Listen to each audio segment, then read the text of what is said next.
السلام علیکم ورحمۃ اللہ وبرکاتہ۔ بسم اللہ الرحمن الرحیم، الحمدللہ والصلاة والسلام علی رسول اللہ، اما بعد۔ آپ ناظرین کو پیغام ٹی وی کی بلیس رمضان افطار ٹرانسمیشن میں آپ کا میزبان محمد عباس چغتائی خوش آمدید کہتا ہے۔ کسی بھی چیز یا پروجیکٹ کو ڈیزائن کرنا، اس کی پلاننگ کرنا، اس پر انویسٹمنٹ کرنا اور اس پر محنت کرنا اس پروجیکٹ کو کامیاب کرنے کے لیے بہت ضروری ہے، لیکن اس پروجیکٹ کی کامیابی کے بعد اس کی کامیابی کو یا اس کے ریوارڈ کو سیکیور کرنا، محفوظ رکھنا، قائم رکھنا اس سے بھی زیادہ ضروری ہے۔ اللہ سبحانہ و تعالیٰ نے ہمیں رمضان المبارک عطا کیا، اس میں ہم نے اللہ کو راضی کرنے کی کوشش کی، روزے رکھے، نوافل ادا کیے، قرآن پاک سے تعلق جوڑا، قرآن کریم کی تلاوت کی، تراویح پڑھی، غرض ہم نے ہر طرح سے اللہ سبحانہ و تعالیٰ کو راضی کرنے کی کوشش کی۔ تو اب یہ ساری کوشش کرنے کے بعد جو اس کا ریوارڈ ہے اس کو قائم رکھنا، اس کو محفوظ رکھنا بے حد ضروری ہے۔ رمضان المبارک اپنے اختتام کی جانب بڑھ رہا ہے، تو یہ ہمارے اوپر بڑی ذمہ داری عائد ہوتی ہے کہ ہم اس کے ریوارڈ کو، اس کی لیگسی کو اور جو ہم نے اس سے لیسن لیا ہے اس کو ہم کیری آن کریں۔ یہ ہمارے اوپر بہت لازم ہے۔ اگر ہم اس کا خیال نہیں کرتے تو پھر کیا ہوگا؟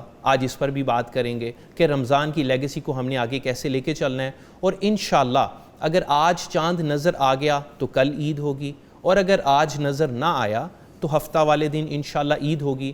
تو عید کے مسائل اور عید الفطر ہمیں کس طرح منانی ہے اور اس کا کیا مقصد ہے اور یہ ہمارے لیے کیا حیثیت رکھتا ہے، انشاءاللہ اس پر ہم آج کے پروگرام میں بات کریں گے۔ اپنے مہمانان کا آپ سے تعارف کرواتا چلوں۔ ہمارے پہلے مہمان قاری طلحہ صاحب ہیں، قاری القرآن ہیں، اور پیغام ٹی وی پہ اکثر و بیشتر آپ انہیں تلاوت کلام پاک کرتے دیکھتے ہیں۔ ان کو خوش آمدید کہیں گے۔ قاری صاحب السلام علیکم، آپ کی تشریف آوری کا شکریہ۔ ناظرین، ہمارے جو اس نشست کے دوسرے مہمان ہیں، ہمہ جہت شخصیت ہیں، آپ پی ایچ ڈی ڈاکٹر ہیں، لائف کوچ ہیں، کالجز اور یونیورسٹیز میں ماشاءاللہ تدریس کے فرائض سر انجام دیتے ہیں، اور بہت سے نیشنل ٹیلی ویژنز پہ بھی آپ انہیں دینی اور شرعی علوم کی رہنمائی دیتا دیکھتے ہیں، رفاہ اور فلاح کے کاموں میں پیش رہتے ہیں۔ ان کو ویلکم کریں گے۔ میری مراد ہے جناب ڈاکٹر مطیع اللہ باجوہ صاحب۔ سر السلام علیکم۔ وعلیکم السلام ورحمۃ اللہ۔ سر آپ کی آمد کا بھی بہت شکریہ۔ بالآخر آپ کے پاس آ گیا میں۔ اللہ آپ کو سلامت رکھے، ہم منتظر تھے اور آپ کی محبت، آپ نے ہمیں وقت دیا۔ قاری طلحہ صاحب، آپ سے درخواست ہے تلاوت کلام پاک فرمائیں تاکہ ہم اپنی اس ٹرانسمیشن کو شروع کریں۔ اعوذ باللہ من الشیطان الرجیم، بسم اللہ الرحمن الرحیم، جزاء وفاقا انہم كانوا لا يرجون حسابا وكذبوا بآياتنا كذابا وكل شيء أحصيناه كتابا فذوقوا فلن نزيدكم إلا عذابا إن للمتقين مفازا حدائق وأعنابا وكواعب أترابا وكأسا دهاقا لا يسمعون فيها لغوا ولا كذابا جزاء من ربك عطاء حسابا رب السماوات والأرض وما بينهما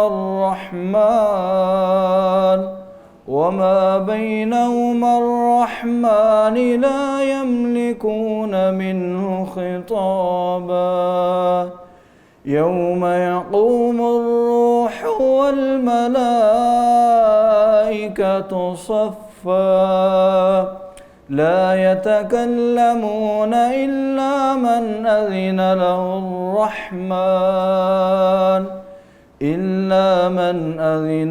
الرحمن وقال صوابا ذلك اليوم الحق فمن شاء اتخذ إلى ربه مآبا إنا أنذرناكم عذابا قريبا يوم ينظر المرء ما قدمت يداه ويقول الكافر يا ليتني كنت ترابا صدق اللہ العظیم۔ ماشاءاللہ قاری طلحہ صاحب آپ نے بہت خوبصورتی سے خوش الحانی سے تلاوت فرمائی۔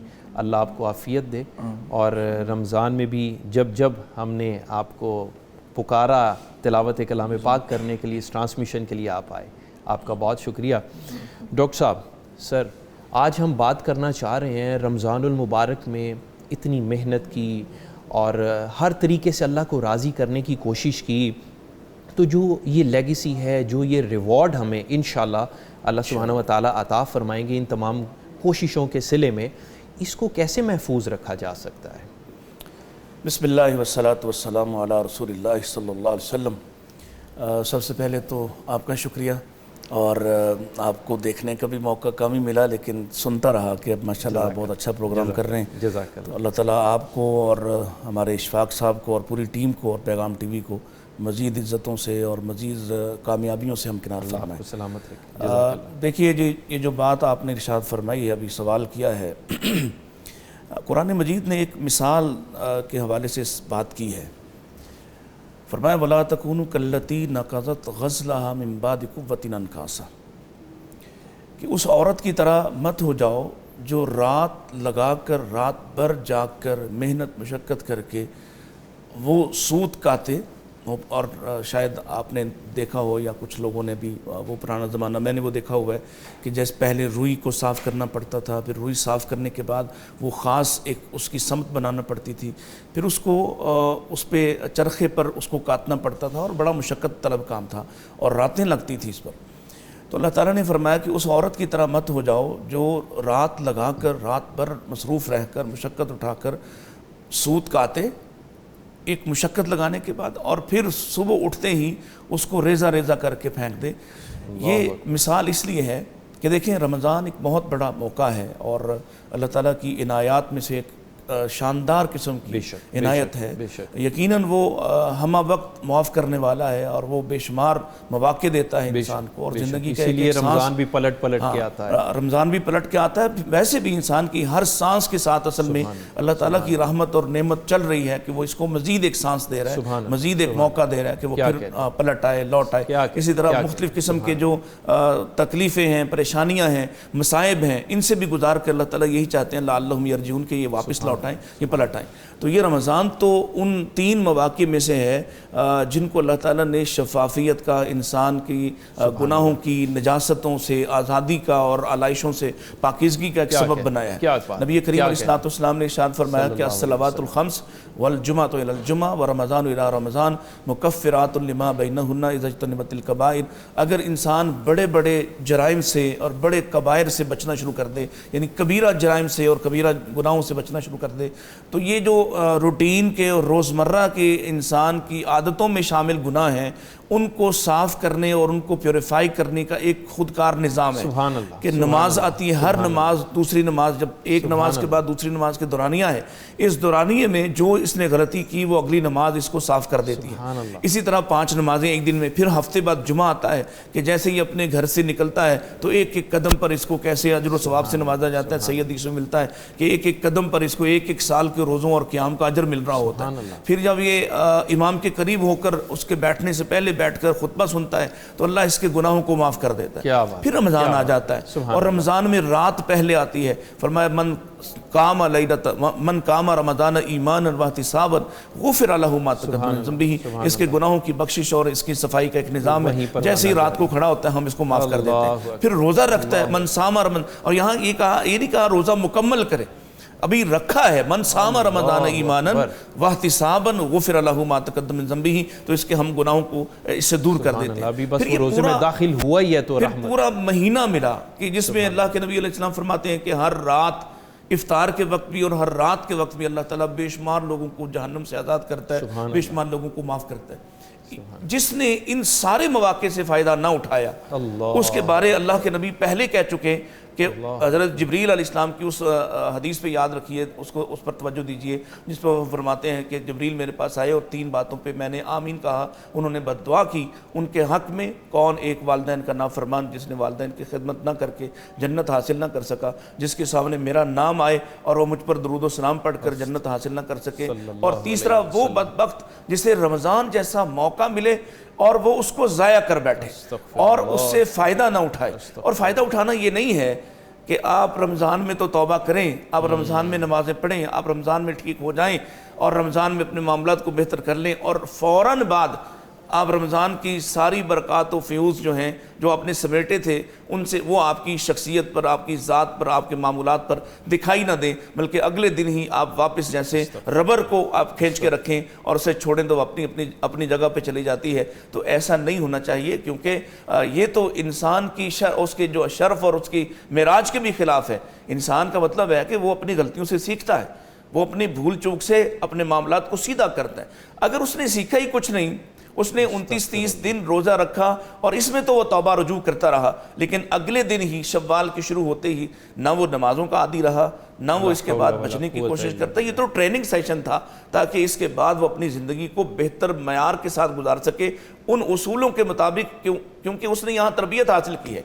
وہ تربیت کیا ہے کہ اپنے رب کے کہنے پر اس نے ان ایام معدودات کے اندر وہ حلال بھی چھوڑ دیا جو کبھی بھی اس کے لیے حرام نہیں تھا. کیا بات ہے, حلال بھی چھوڑ دیا. اللہ تو اسی رب کے کہنے پر بقیہ زندگی بھی اصل میں ایام معدودات ہی ہے. بے شک بقیہ زندگی بھی ایام معدودات ہی ہے. اس کا لمیٹڈ وقت ہے, ایک لمیٹیشن ہے. اس وقت کے اندر اس پر جو اللہ نے مستقل حرام کیا اور جس کی قباحتیں نازل فرمائیں اور جو انسان کی ضرورت بھی نہیں ہے, اس سے بھی اس کو باز آنا چاہیے تھا. یہ ہے اصل میں اس لیگیسی کو آگے جاری رکھنا کہ آدمی اس ٹریننگ سے سیکھے کہ میں نے اللہ کے کہنے پر, اگر ایک دورانیے میں اللہ کے کہنے پر میں نے حلال چھوڑا جو میری ذاتی ضرورت تھی. میں کھانے کے بغیر انسان نہیں رہ سکتا, انسان اپنی شہوت کے بغیر نہیں رہ سکتا, انسان جو بنیادی چیزیں اس کے بغیر نہیں رہ سکتا.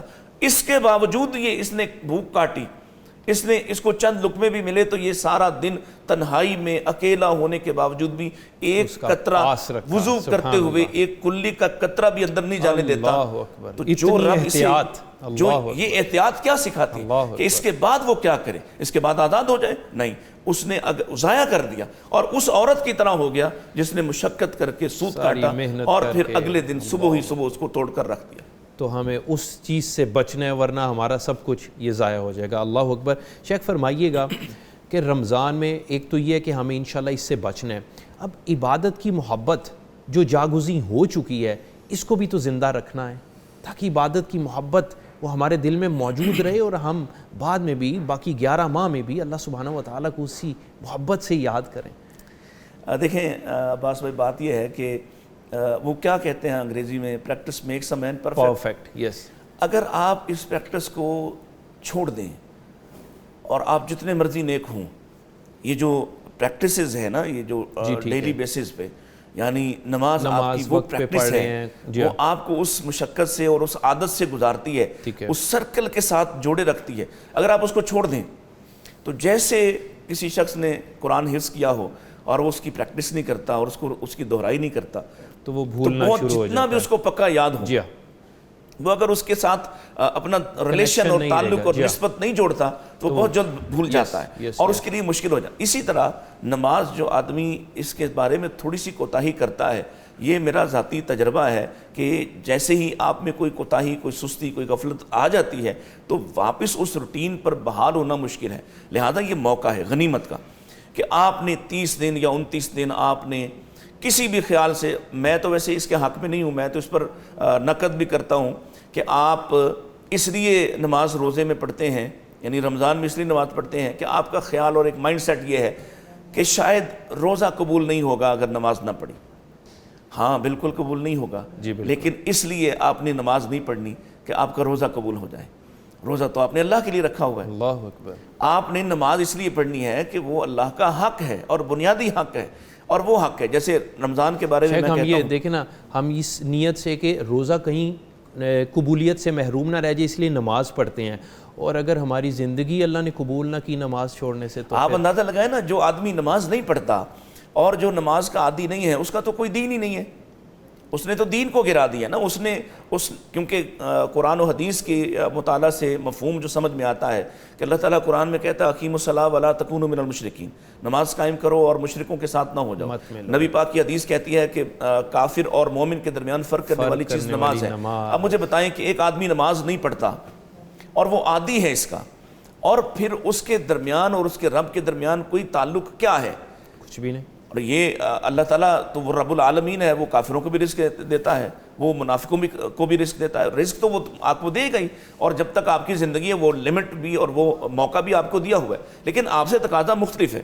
اچھا، میں جو بات کر رہا تھا کہ اگر آپ رمضان میں اس لیے نماز پڑھتے ہیں کہ آپ کا روزہ قبول ہو جائے، تو دیکھیں روزے کے بارے میں اللہ تعالیٰ نے قرآن مجید میں فرمایا کہ فمن کان منکم مریضا او علی سفر فعدۃ من ایام اخر. اگر آپ مریض ہیں یا مسافر ہیں تو روزہ بعد میں آپ چھوڑ لو اور بعد میں رکھ لو. پورا کر لیں. کیا نماز کے بارے میں ایسا کچھ کہا؟ نہیں. آپ بیمار ہیں، کھڑے نہیں ہو سکتے تو بیٹھ جائیں، بیٹھ نہیں سکتے تو لیٹ جائیں. آپ لیٹ کے اشارے سے بھی پڑھیں گے. آپ سفر میں ہیں تو کم ہوئی لیکن معاف نہیں ہوئی، حتیٰ کہ آپ جنگ میں بھی ہیں تو بھی کم ہوئی، معاف نہیں ہوئی. سوائے عورتوں کے مخصوص ایام کے کسی کو نماز، ایک نماز بھی کسی کو معاف نہیں ہے.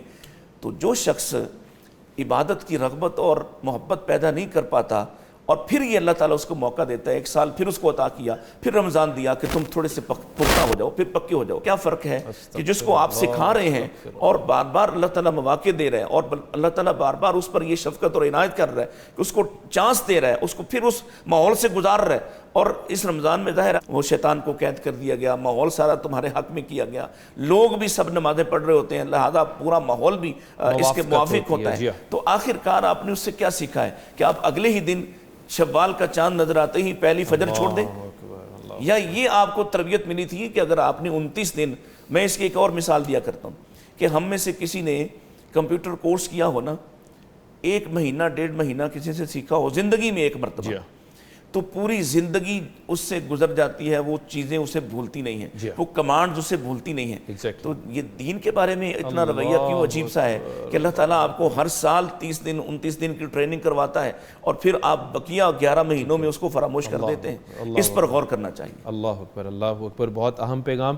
ایک چھوٹا سا وقفہ لینا ہے. قاری محمد طلحہ صاحب، آپ کا بہت شکریہ، آپ تشریف لائے، اور بس عید بھی قریب ہے. اللہ تعالیٰ اس قرآن کے تعلق کو جو آپ نے اس پورا رمضان قائم رکھا، اللہ تعالیٰ اس کو آگے جاری رکھنے کی توفیق عطا فرمائے. ناظرین، ایک چھوٹا سا وقفہ لینا ہے، اور اس بات سے جو بھی شیخ صاحب فرما رہے تھے کہ ہم روزوں میں اس لیے بھی نماز کا زیادہ اہتمام کرتے ہیں کہ کہیں روزہ قبولیت سے رہ نہ جائے، اور اگر ہم نے باقی زندگی میں نماز نہ پڑھی اور ہماری زندگی رب نے قبول نہ کی تو پھر ایک چھوٹا سا وقفہ ہے، آپ کی خدمت میں حاضر ہو رہے ہیں.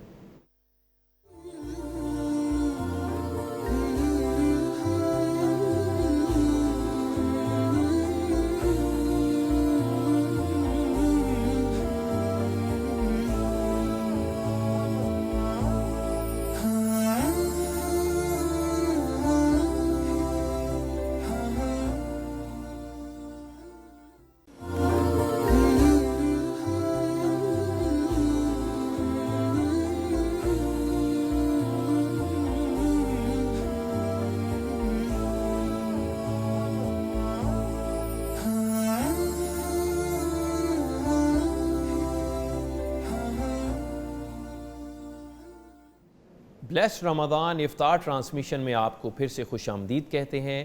ہمیں جس شخصیت نے جوائن کیا ہے، آپ کا نام ہے مولانا نعمان فاروقی صاحب، آپ اسلامک اسکالر ہیں، پیغام ٹی وی پہ بھی اور دیگر چینلز پہ بھی آپ انہیں اکثر رہنمائی دیکھتے ہیں، اور بہت ساری کتب انہوں نے ماشاءاللہ لکھ رکھی ہیں جن سے ایک بڑا طبقہ ہے جو رہنمائی حاصل کرتا ہے، ان کو خوش آمدید کہیں گے۔ السلام علیکم مولانا صاحب۔ وعلیکم السلام سر آپ کی تشریف آوری کا شکریہ۔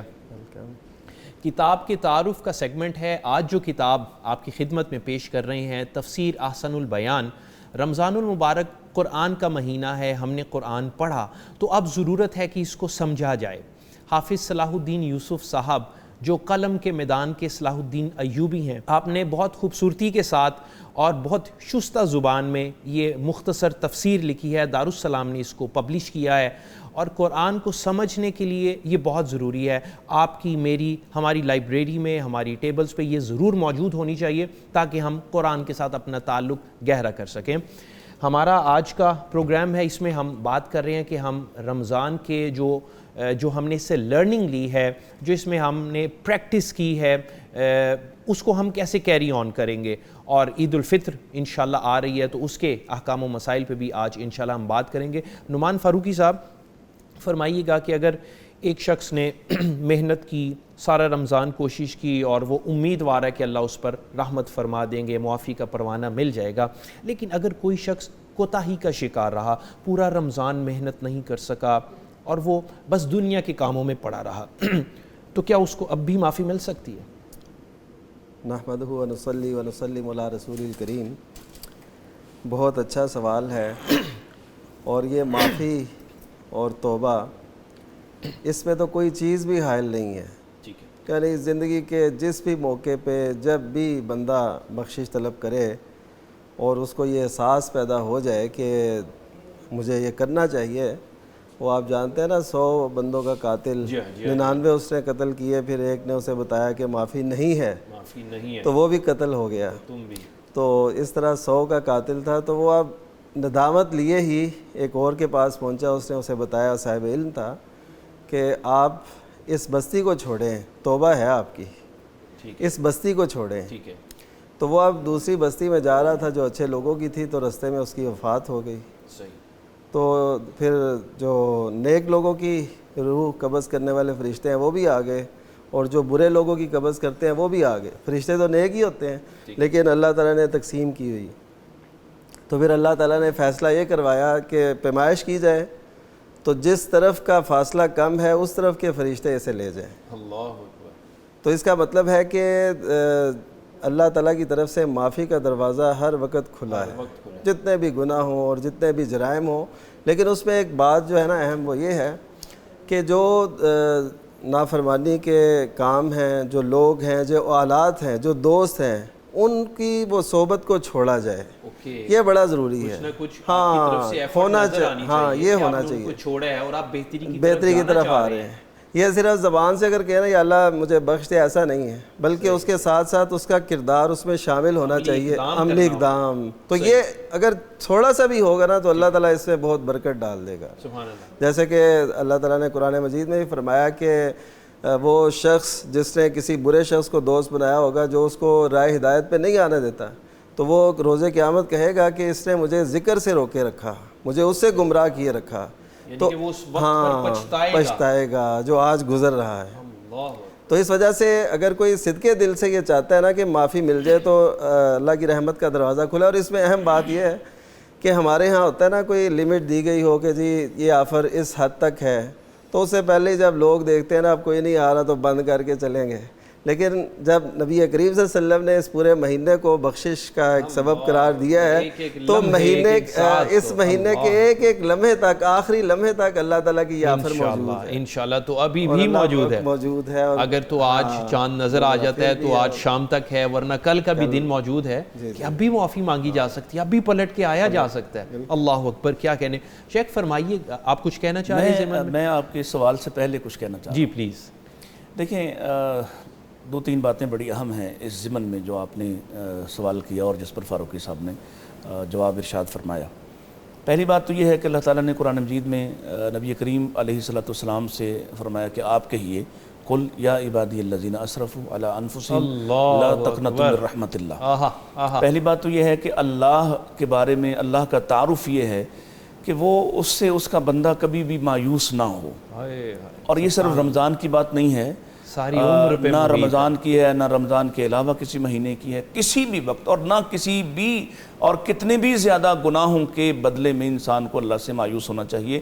یہ آیت مبارکہ بہت بڑی بشارت ہے۔ سبحان اللہ، حوصلہ اللہ بڑھا کی رہی ہے۔ رحمت سے کبھی مایوس نہ ہو، گویا اللہ کی رحمت اس قدر زائد ہے، جیسے حدیث میں دوسری حدیث میں ملتا ہے کہ لو بلغ ذنوبک عنان السماء، اگر تمہارے گناہ آسمان کی چھت کو جا لگیں اللہ اکبر، پھر بھی، اور تم نے میرے ساتھ کسی کو شریک نہ ٹھہرایا ہو، اللہ اکبر، تو میرے پاس آ جاؤ اور تم یہ سمجھتے ہو کہ تمہارا ایک رب ہے اور تم اس کے ساتھ کسی کو شریک نہیں ٹھہراتے، تو مجھے اس بات کی کوئی پرواہ نہیں ہے کہ لوگ اس کے بارے کیا سوچیں اور کتنے گناہ ہیں تمہارے، تم میرے پاس آؤ گے، جتنے بھی گناہ لے کر آؤ گے، میں اسی قدر مغفرت کے ساتھ تمہارا استقبال کروں گا۔ دوسرے الفاظ میں ملتا ہے کہ بقراب الارض، اگر زمین کی وسعتوں تک تمہارے گناہ چلے جائیں، اس کے کناروں تک بھی تمہارے گناہ چلے جائیں، اور صرف ایک بات نہ تمہارے جرم میں ہو کہ تم نے اللہ کے ساتھ کسی کو شریک نہ ٹھہرایا ہو، تو میں تمہیں معاف کر دوں گا۔ اسی طرح دوسری بات اس میں یہ ہے رمضان کے حوالے سے کہ آپ سے رمضان کے دوران غلطیاں ہوتی ہیں، کوتاہیاں ہوتی ہیں، تو نبی کریم علیہ السلام نے ہمیں جو صدقۃ الفطر کی طرف رغبت دلائی ہے، یہ صدقۃ الفطر اسی لیے ہے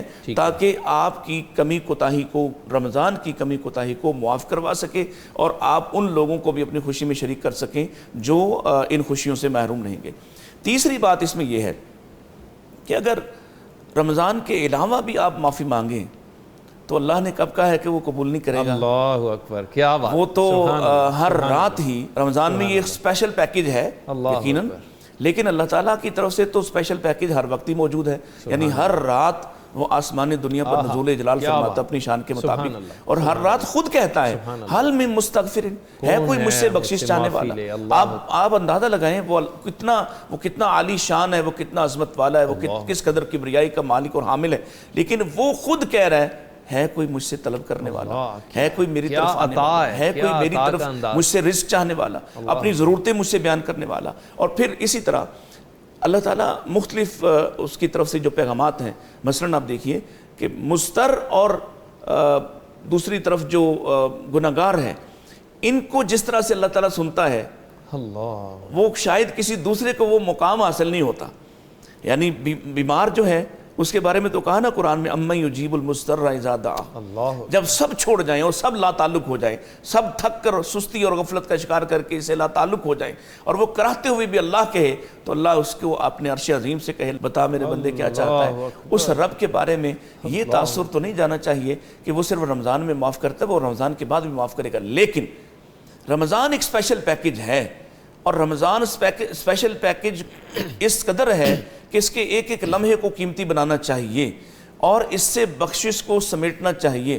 اگر کوئی اس سے فائدہ نہیں اٹھاتا تو وہ اصل میں بدبخت بھی ہے اور ملعون بھی ہے، اور ابھی جس طرح فرما رہے تھے کہ پھر بد دعا بھی ہے اس کے لیے، اور اس کے لیے اسی لیے میں نے ملعون کہا، کیونکہ میں خود تو نہیں کسی کو ملعون کہہ سکتا، اللہ کے فرشتے حضرت جبریل نے اس پر لعنت فرمائی ہے، اور اللہ کے نبی نے اس پر آمین کہا ہے۔ اللہ کی لعنت ہے، فرشتوں کی لعنت ہے، اور نبی پاک کی آمین کا مطلب ہے کہ میری اور انسانوں کی طرف سے بھی لعنت ہو اس شخص پر جس کو اتنا اسپیشل پیکج ملا اور اس نے اس سے فائدہ نہ اٹھا کر اپنی بخشش کا سامان نہیں کیا۔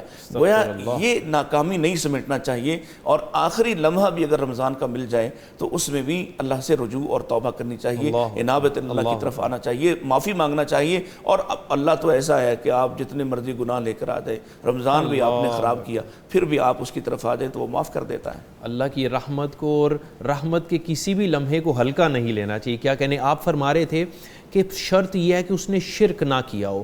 میں عرض یہ کرنا چاہ رہا ہوں، خدا نخواستہ کسی شخص سے یہ گناہ بھی ہو گیا اور وہ شرک کا ارتکاب کر بیٹھا ہے، لیکن اب وہ معافی مانگنا چاہتا ہے، پھر دیکھیں دنیا میں تو شرک کی بھی معافی ہے۔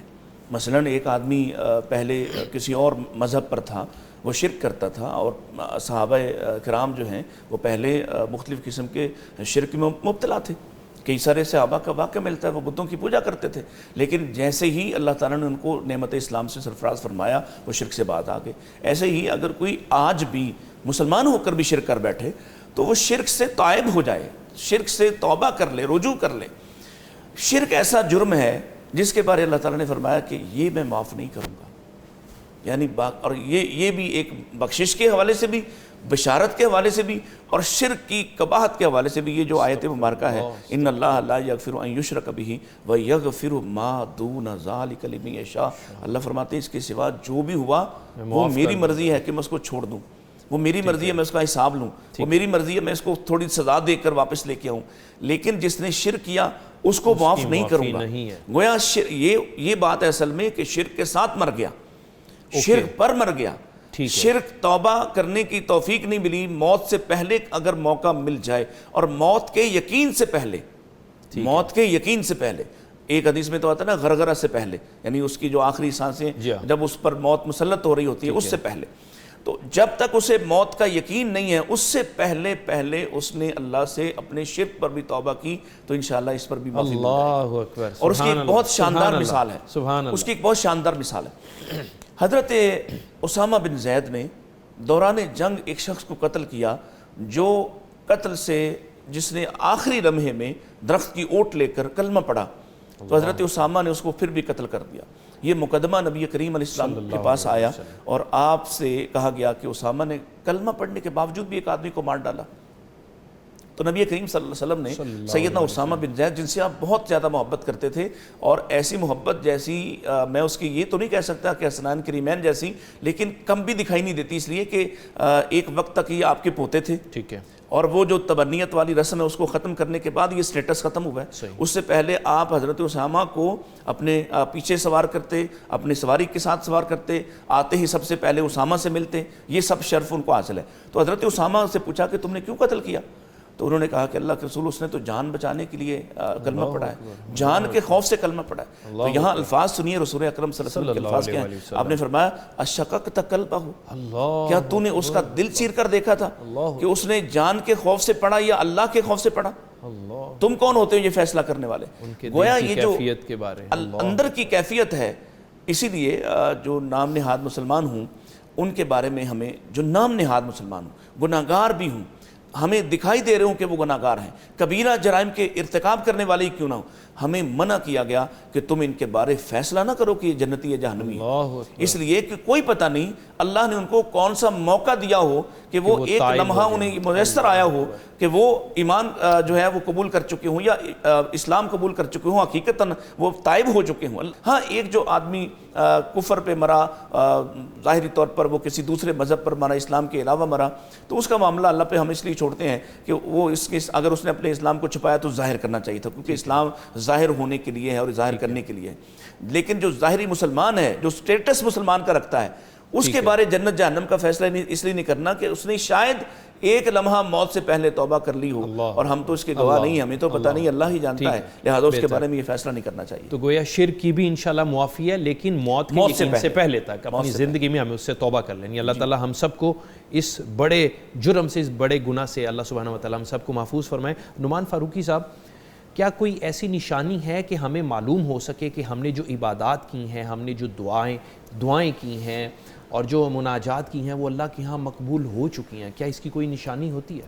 اس کی ایک اہم نشانی تو یہ ہے کہ بندہ جب جو بھی چیز اللہ تعالیٰ سے طلب کر رہا ہے، مثلا اسے کہا یا اللہ مجھے نیکی کی توفیق دے دے، ٹھیک ہے، اب اسے ملنے شروع ہو گئی وہ توفیق اور اس کا نیکی کی طرف دل لگنا شروع ہو گیا، ٹھیک ہے، ایک دل میں لگن پیدا ہوگی، تو اس کا مطلب ہے اس کی وہ دعا قبول ہوئی۔ اسی طرح دنیاوی اعتبار سے کچھ مانگتا ہے تو اس کو پتہ چل گیا کہ میری یہ دعا جو میں نے مانگی تھی وہ قبول ہو گئی، ٹھیک ہے۔ لیکن اس کے ساتھ ساتھ جو ہماری توبہ کی معافی ہے، یہ کیسے پتہ چلے اب یہ اللہ نے معاف کر دیا ہے کہ نہیں؟ یہ اس طرح پتہ چلتا ہے کہ بندے کا نا رجحان اللہ کی طرف بڑھ جاتا ہے، اللہ اکبر، اب اس کو نا قرار نہیں آتا۔ ہاں، یہ یعنی جیسے حج مبرور ہے نا، جی، اس کے متعلق بھی یہ کہا جاتا ہے کہ حج سے پہلے کی زندگی اور حج کے بعد کی زندگی اس میں فرق ہو ہر اعتبار سے، یعنی وہ صرف ظاہری نہیں، ہر اعتبار سے اس کا نیکی کی طرف رجحان بڑھ جائے اور وہ نیکی کو بہت زیادہ اہمیت دینے لگ جائے۔ تو اسی طرح رمضان المبارک بھی ہمارے نزدیک ایک امتحان تھا، تو اس سے نکل کے ہم اگر نیکی کی طرف راغب ہیں اور ہمارا دل لگتا ہے، قرار آتا ہے اور قرآن پڑھنے کو دل کرتا ہے اور نوافل پڑھنے کو دل کرتا ہے، اس کا مطلب ہے کہ ہماری توبہ قبول ہو چکی ہے۔ اس کی وجہ کیا ہے؟ جی، اس کی وجہ یہ ہے کہ گناہ جو ہے نا، یہ ہمارے اور ہمارے رب کے درمیان حائل ہیں، ٹھیک ہے، یعنی ہمیں اس کے قریب نہیں آنے دیتے. اللہ اکبر. تو جب ہم نے وہ گناہ اتروا لیے ٹھیک ہے، تو اب ہم اللہ کے قریب ہو جائیں گے. ہاں، کیا بات ہے. تو اس کا مطلب ہے وہ گناہ ہمارے اور ہمارے رب کے، جیسے حدیث میں بھی آتا ہے، یہ گناہ جو ہے ہمارے تیرے درمیان حائل ہے، ان کو ہم سے دور کر دے. تو ان گناہ سے جب ہم اپنا دامن چھڑا لیتے ہیں، بوجھ اتار دیتے ہیں، تو ہم خود کو اللہ تعالیٰ کے قریب محسوس کرنے لگ جاتے ہیں. اس کی رحمت محسوس ہونا شروع ہو جاتی ہے. یہ نا ایک ظاہری طور پہ جو ہم عبادات کرتے رہتے ہیں نا، اس میں لذت اصل میں اس لیے نہیں آتی کہ وہ ہماری وہ روح اس میں نہیں شامل ہوتی. عبادت کی روح جو ہے، خشوع و خضوع سے ہم اس کا وہ اہتمام نہیں اقبال نے کر کہا تھا نا، نہ وہ عشق میں رہی گرمیاں، نہ وہ حسن میں رہی شوخیاں، نہ وہ غزنوی میں تڑپ رہی، نہ وہ خم ہے زلف ایاز میں. میں سر بسجدہ ہوا کبھی تو زمین سے آنے لگی صدا، تیرا دل تو ہے صنم آشنا، تجھے کیا ملے گا نماز میں. تو اصل میں یہ جو لذت آنی شروع ہو جائے نا، اس کا مطلب ہے کہ بندے کا نا دل، ہاں اب قبولیت آ چکی ہے. یہ ایک بڑی زبردست ایک دلیل ہے اس بات کی. صحیح. دیکھیں ایک تو نعمان بھائی والی بات ٹھیک ہے کہ وہ انسان کی رغبت فطری طور پر، وہ ظاہر ہے جب وہ میل کچیل اور وہ جو گندگی ہے وہ دور ہوتی ہے، نجاست دور ہوتی ہے، تو وہ نکھر جاتا ہے اور اس کا دل راغب اور مائل ہو جاتا ہے. لیکن میری نظر میں نا ایک بات اور بڑی اہم ہے کہ اللہ نے جب یہ کہا ہے کہ هو الذی یقبل التوبۃ عن عبادہ، کہ وہ توبہ قبول کرتا ہے بندوں سے، تو بندے کے پاس یہ میرٹ اور یہ اس کے پاس یہ شک کرنے کی گنجائش کہاں سے ہے کہ وہ توبہ کرے اور وہ سمجھے کہ شاید قبول ہوئی ہے کہ شاید نہیں قبول ہوئی. توبہ یقین کے ساتھ ہے. اور نبی کریم علیہ السلام نے جو 3 بڑے اعمال کے ساتھ فرمایا کہ یہ ہر چیز کو ہدم کر دیتے ہیں، ہر چیز کو ختم کر دیتے ہیں. الاسلام یہدم ما کان قبلہ، اسلام لانے کی وجہ سے انسان کے سارے معاملات صاف ہو جاتے ہیں. والہجرت تہدم ما کان قبلہ، ہجرت کرنے کی وجہ سے کہ جو اللہ کے لیے ہجرت کرتا ہے اس کی وجہ سے بھی سارا اس کا معاملہ صاف ہو جاتا ہے. والتوبۃ تہدم ما کان قبلہ، اور توبہ سے بھی اس کے سارے سابقہ گناہ معاف ہو گئے. اب وہ جان بوجھ کے اپنی توبہ پر شک کیے جائے اور اللہ کے بارے میں یہ شک رکھے کہ پتہ نہیں قبول ہوئی ہے کہ نہیں ہوئی. بھئی جب اس نے یہ پیغام دیا ہے اور نبی کریم صلی اللہ علیہ وسلم کے ذریعے سے یہ سچی خبر پہنچائی ہے کہ تم اگر اخلاص نیت سے اس کے ساتھ توبہ کی طرف آتے ہو تو وہ یقینی طور پر تمہیں معاف کر دیتا ہے. اب یہ اس کے ثمرات ہیں اس کے بعد توبہ کے، کہ آدمی کا دل پھر رغبت محسوس کرے، نیکی کی طرف آئے، اور یہ نشانیاں ہیں جیسے نعمان بھائی نے کہا، یہ بالکل نشانی. لیکن پہلی بات یہی ہے کہ آپ کو اللہ کے بارے میں اللہ کو ٹیسٹ مت کریں، سبحان اللہ، اپنے آپ کو ٹیسٹ کریں کہ میں نے توبہ کی تھی تو کیا میں اس توبہ پر قائم ہوں؟ میں اس پر قائم ہوں تو قبول ہو گئی. اگر میں اس پر قائم نہیں تو پھر میں شک کروں کہ ہاں میری توبہ میں کوئی کمی تھی، اللہ کی قبولیت میں کوئی مسئلہ نہیں ہے. اللہ اکبر، اللہ اکبر. کیا کہنے سر. عید الفطر بھی انشاءاللہ بس 1 یا 2 دن ہم سے دور ہے. اس بارے میں بھی میں چاہوں گا کہ ہمارے ناظرین کو کچھ ہم آگہی دیں. کیا ہم عید الفطر کو کہ رمضان المبارک میں جو ہم نے قرب الہی کی کوشش اور جستجو کی، کیا اس کی سیلیبریشن کہا جا سکتا ہے؟ اور عید الفطر کی ایک مسلمان کے لیے کیا اہمیت اور فضیلت ہے، اس پہ کچھ روشنی فرمائیں.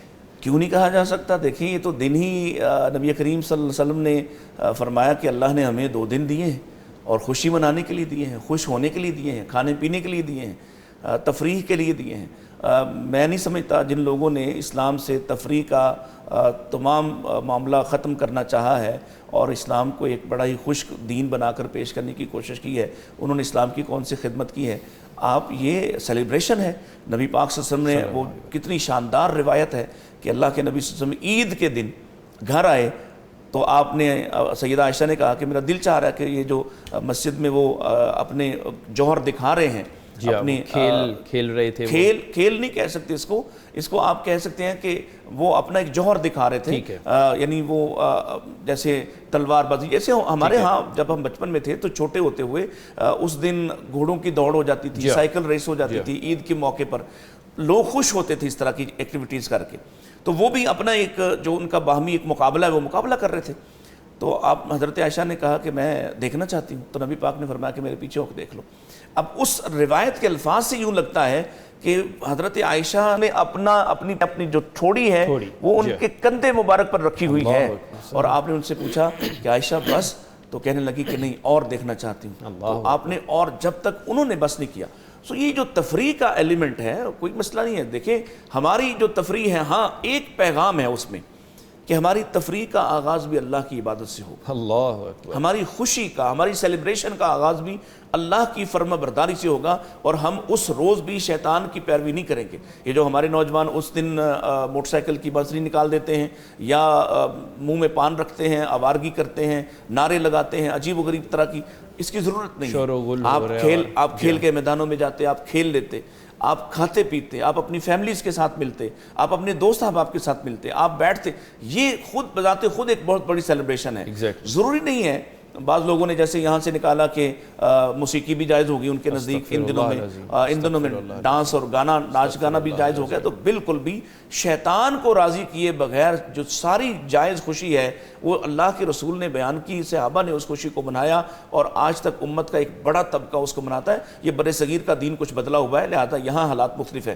یہاں خوشی کا ایک اور معنی لیا جاتا ہے۔ آپ سعودی عرب میں عرب نوجوانوں کو دیکھیں گے یا دیگر خلیجی ریاستوں میں، تو وہ اپنی فیملیز کے ساتھ نکلتے ہیں، اپنے بچوں کے ساتھ انجوائے کرتے ہیں، وہ اپنے مختلف قسم کے جو روایتی کھیل ہیں ان کو کھیلتے ہیں، ان میں وہ انجوائے کرتے ہیں۔ آپ بھی اپنے روایتی کھیل میں جائیں، آپ کے ہاں یہاں لاہور میں کیوں نہیں کبڈی کے اچھے مقابلے اس دن منعقد ہوتے کہ لوگوں کو ایک ہیلدی قسم کی ایکٹیویٹی ملے، اس دن کیوں نہیں دوڑ کے مقابلے ملتے، سائیکل ریس کے مقابلے کیوں نہیں ملتے، جس میں فائدہ ہے اور جس میں کوئی نقصان نہیں اور کوئی شیطانی معاملہ نہیں ہے۔ کیوں اس دن آپ میوزیکل کنسرٹ کو ہی خوشی سمجھتے ہیں؟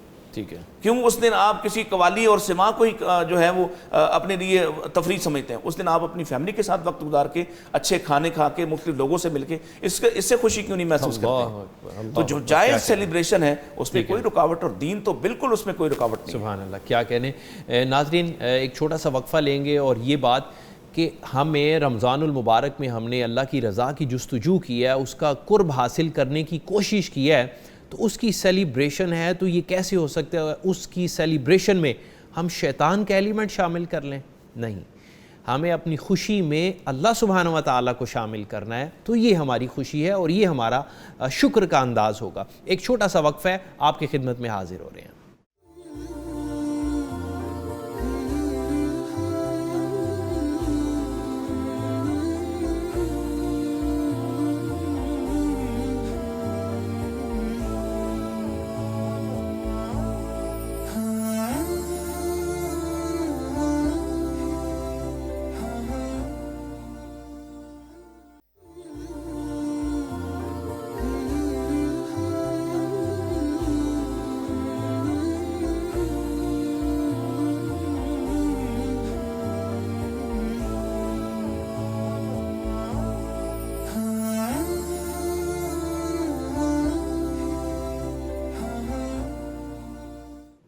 Welcome back. بلیس رمضان افطار transmission Sufi soap and chemical industries اور دارالسلام انٹرنیشنل کے تعاون سے آپ کی خدمت میں پیش کی جا رہی ہے۔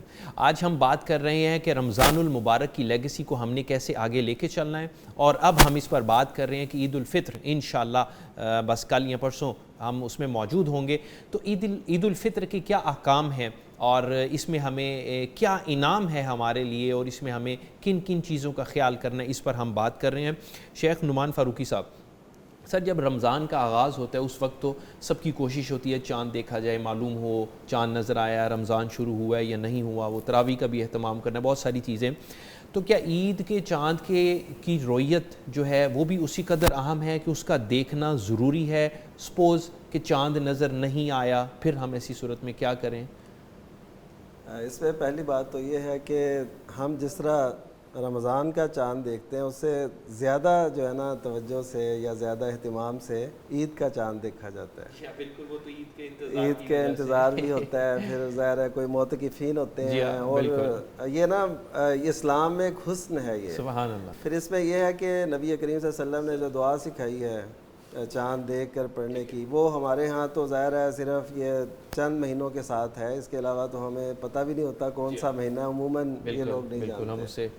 تو جو آپ صلی اللہ علیہ وسلم نے دعا فرمائی ہے اس میں بھی بڑا ہے، اللہم احلہ علینا بالامن والایمان والسلامت والاسلام ربی و ربک اللہ۔ سبحان اللہ، یہ جو دعا پڑھنی ہے، اب اس میں دیکھیں وہ سلامتی طلب کر رہا ہے کہ اس کو سلامتی کے ساتھ ہم پر لا، تو ایمان کے ساتھ یوم کے لفظ بھی آتے ہیں، برکت کے ساتھ، اور یہ کہ تیرا رب بھی اللہ ہے اور میرا رب بھی اللہ ہے، یعنی تو بھی اسی کا مطیع ہے اور میں بھی اسی کا مطیع بننے کا ایک یعنی ذوق رکھتا ہوں، ارادہ رکھتا ہوں۔ تو یہ دیکھیے وہ کتنی بڑی مخلوق ہے، اس کے ساتھ ایسے اپنے آپ کو مماثل کرنا اور ایسے اس کے مطابق اپنے آپ کو لے کے چلنا، یہ بڑی اچھی بات۔ باقی رہا یہ کہ آپ صلی اللہ علیہ وسلم نے جو یہ فرمایا صوموا لرؤیتہ وافطروا لرؤیتہ، کہ چاند دیکھ کے روزہ رکھو اور چاند دیکھ کے تم روزہ نہ رکھو، یعنی وہ افطار جسے ہم کہتے ہیں، اور جس کی وجہ سے عید الفطر کو بھی فطر کہا جاتا ہے۔ فطر اسی وجہ سے ہے نا کہ اب روزہ نہیں رہا، ٹھیک ہے، وہ اسی وجہ سے وہ فطر افطار اور فطر، وہ اس معنی کا مادہ ہی کیا۔ جی جی۔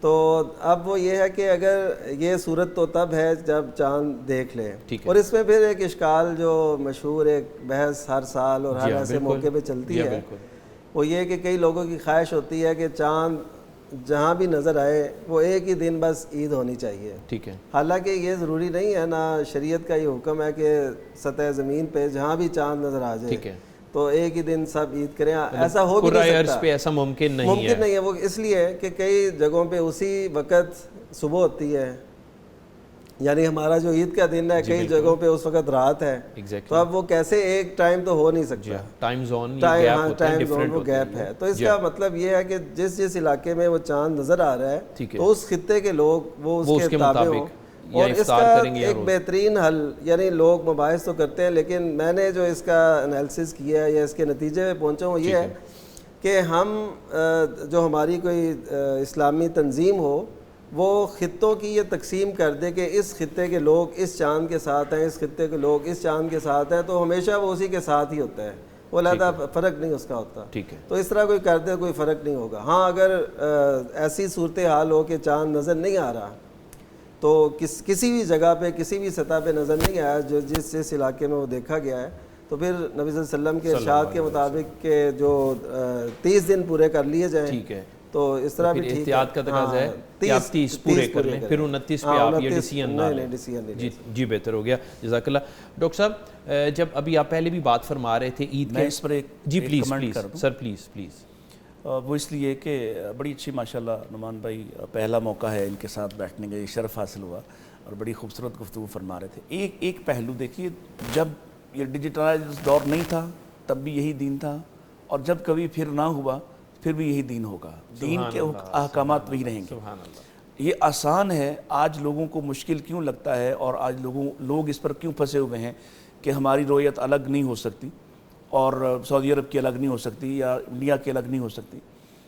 اگر آپ نبی پاک کے زمانے میں چلے جائیں، آج سے 1400 سال پہلے، جبکہ آپ کو ایک علاقے کی خبر دوسرے علاقے تک خود پہنچانے کے لیے، ایک خبر ہے خود جانا کسی خبر کا، وہ زیادہ وقت لے گی، ایک خبر کو پہنچانے کا، جیسے حضرت عمر نے ڈاک کا نظام قائم کیا، اس کو پہنچانے کے لیے بھی ہفتوں لگتے ہیں، ہفتوں لگتے ہیں۔ یعنی اگر مکہ میں چاند نظر آئے اور وہ چاند ایک دن پہلے دکھائی دے تو اسی ملک کا حصہ ہوتے ہوئے مدینہ میں وہ چاند اس روز دکھائی نہ دے، بادل ہوں، کوئی اور وجہ ہو، تو مدینہ میں اطلاع کرنے کے لیے کوئی ہفتوں چاہیے ہوں گے۔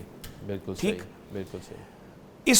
اس بات کو اپلائی کریں آج کے اس ماحول پہ، ٹھیک ہے، کہ اگر آج آپ کو خبر جلدی مل رہی ہے، اس کا مطلب یہ نہیں ہے کہ چاند سیم ہو سکتا ہے اور اس کے مطابق ہی آپ کو ڈیزائن کرنا ہے۔ اوکے، یہ خبر اس دور کے حساب سے دیکھیں کہ جب کبھی دوبارہ فرض کیا کہ آپ کا سسٹم سارا کولیپس کر جائے، مواصلاتی نظام ختم ہو جائے، مواصلاتی نظام بیٹھ جائے، اور بیٹھ جائے گا کسی وقت، جو مختلف آگے حالات پیش آ رہے ہیں، کووڈ میں بھی کچھ ایسا ہو جائے، پھر آپ اپنی خبر، آپ یہاں امریکہ اور یہاں بیٹھے یا کینیڈا جہاں دن ہوتا ہے اس وقت آپ کیا بتا سکتے ہیں ان کو، اور آپ انڈیا کو کیسے خبر کر سکتے ہیں اتنی جلدی، یا آپ بنگلہ دیش میں چٹاگانگ میں بیٹھے مسلمان کو کیسے بتا سکتے ہیں؟ تو وہ دین کا اصول ہمیشہ آفاقی اصول ہے، اس کے مطابق اپنے آپ کو ڈیزائن کریں۔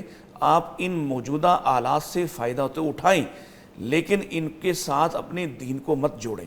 صحیح، جیسے شیخ نے حدیث پیش کر دی کہ صوموا لرؤیتہ وافطروا لرؤیتہ، آپ نے روزہ بھی اپنی رویت سے رکھنا ہے اور آپ نے روزہ افطار بھی اپنی رویت سے کرنا ہے۔ اپنی رویت سے مراد آج چونکہ ملک ہیں، اگر ملکوں کا بھی کانسیپٹ ختم ہو جائے پھر دنیا سے، جیسے کبھی نہیں تھا، جیسے کبھی اس سے پہلے نہیں بھی تھا، لوگ اپنے اپنے علاقے کے ساتھ، بارڈرز نہیں تھے، چھوٹی چھوٹی سرحدیں تھیں، چھوٹے چھوٹے علاقے تھے، ان کے ساتھ حکومتیں تھیں، اگر کبھی دوبارہ اس ڈیزائن پہ انسان چلا جائے تو پھر بھی اب جتنی وہ ایک ٹیریٹری ہے، ایک خطہ ہے، ایک حکمران کے علاقے کا ملک ہے، اس میں اس کو دیکھا جائے. آج چونکہ ہمارے ہاں ممالک کی تقسیم جو ہے وہ بڑی ہے تھوڑی, اور اس میں ایک بڑی حکومت ہے, اس حکومتی نظم و نسق ہے, اس کے مطابق جیسے پاکستان کے کسی بھی خطے میں چاند دیکھا جائے تو اس میں پورے پاکستان میں عید ہونی چاہیے. اور وہ لوگ جو ہر وقت اختلاف کی کوشش کرتے رہتے ہیں ان کو بھی کسی اتفاق کی طرف آنا چاہیے. سبحان اللہ, سبحان اللہ, کیا کہنے. اور میں عرض کرنا چاہ رہا تھا چونکہ اب عید الفطر ہے قریب,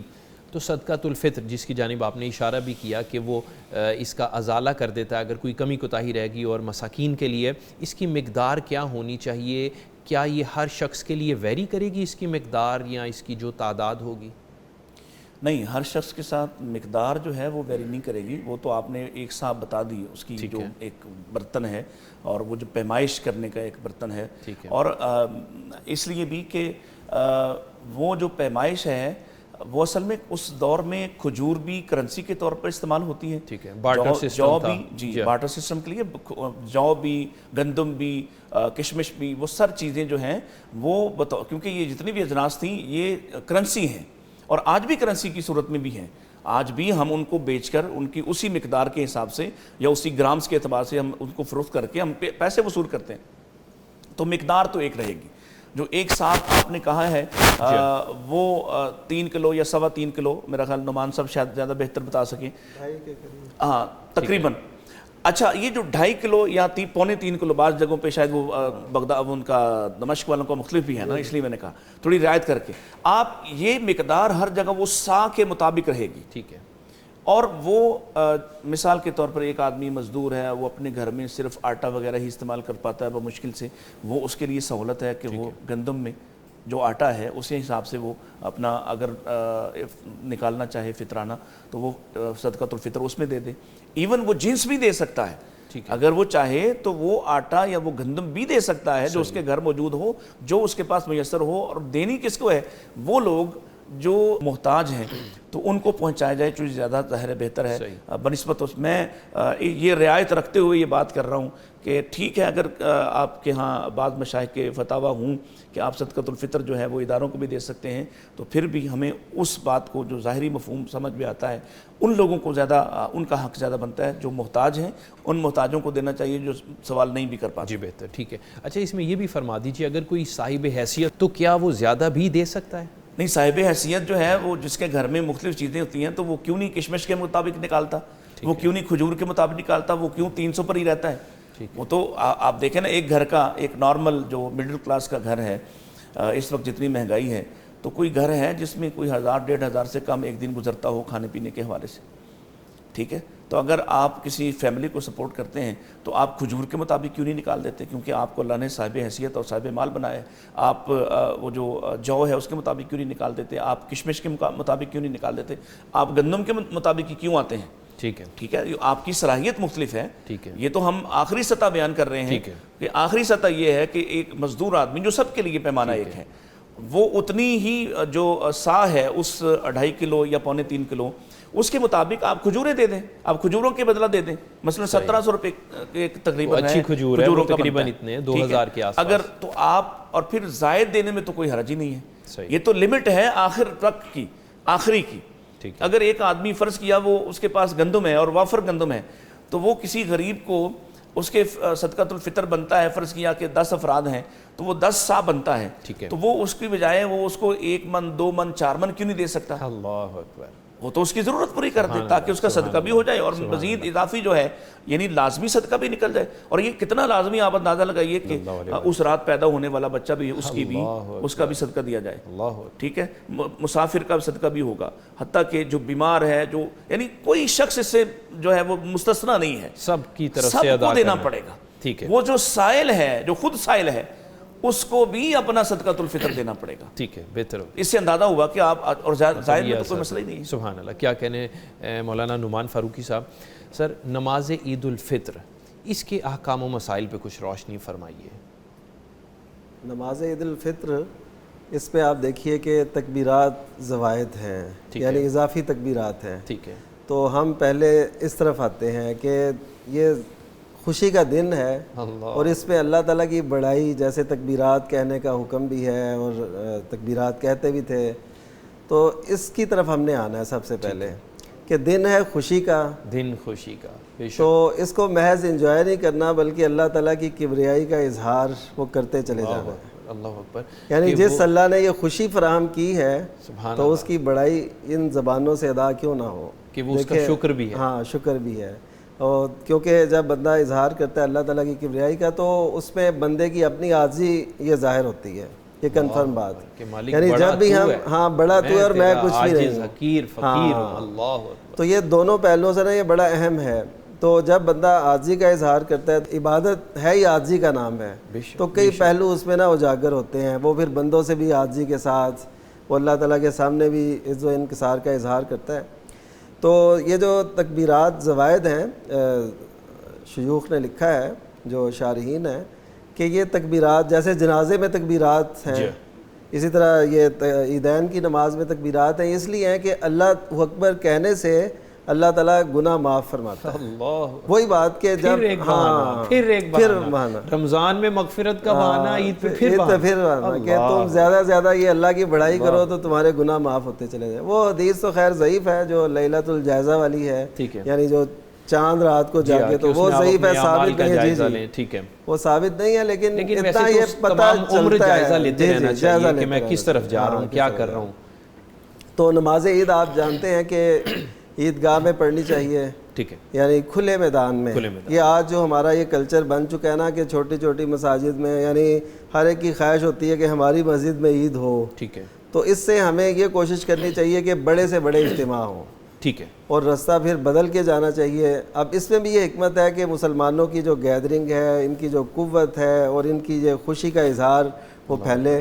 اس دور میں تو کم سطح پہ لوگ دیکھتے تھے، آج تو میڈیا کے دوش پہ یہ بات کہاں سے کہاں چلی جاتی ہے، وہ اجتماع دکھائے جاتے ہیں، جب خوبصورت لباس میں ملبوس لوگوں کو ایک ہی رکن میں جاتے آتے اٹھتے بیٹھتے دیکھتے ہیں تو کتنا ایک سرور آتا ہے۔ سبحان اللہ، شاہی مسجد کا ہو منظر یا اسلام آباد کا یا کوئی، وہ جب دکھائے جاتے ہیں تو کتنا خوش ہوتا ہے انسان کے، مسلمانوں میں کتنا ہر رنگ کے، ہر فرد کے، اور وہ فرزندان توحید نظر آتے ہیں۔ سبحان اللہ۔ اچھا، پھر یہ ہے کہ تکبیرات میں جو عموماً یہ ہے، اس میں کچھ اختلاف بھی ہے، لیکن جو صحیح استناد سے ثابت ہے وہ 7 تکبیریں زائد پہلی رکعت میں ہیں، ٹھیک ہے، یعنی تکبیر تحریمہ کے بعد، ہاں جی، اور 7 تکبیرات پہلے ہوں گی، اور پھر باقی نماز اسی طرح روٹین کے مطابق، اور پھر دوسری رکعت میں تکبیر کے بعد جو اب ہم سجدے سے اٹھ جائیں